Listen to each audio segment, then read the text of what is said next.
يا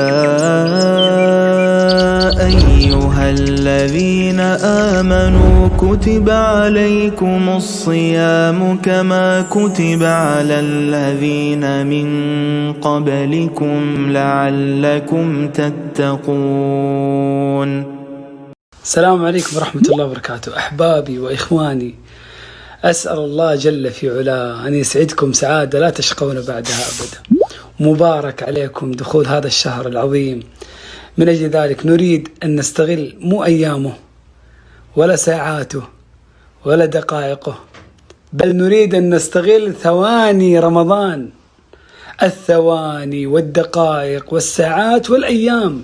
من أجل ذلك الله سبحانه وتعالى قد فضل هذا الشهر فأنزل فيه هذا القرآن العظيم. الله عز وجل يقول: شهر رمضان الذي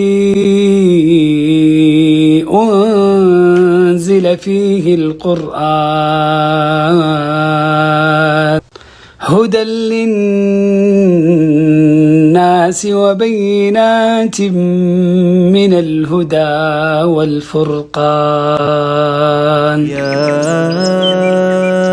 أيها الذين آمنوا كتب عليكم الصيام كما كتب على الذين من قبلكم لعلكم تتقون.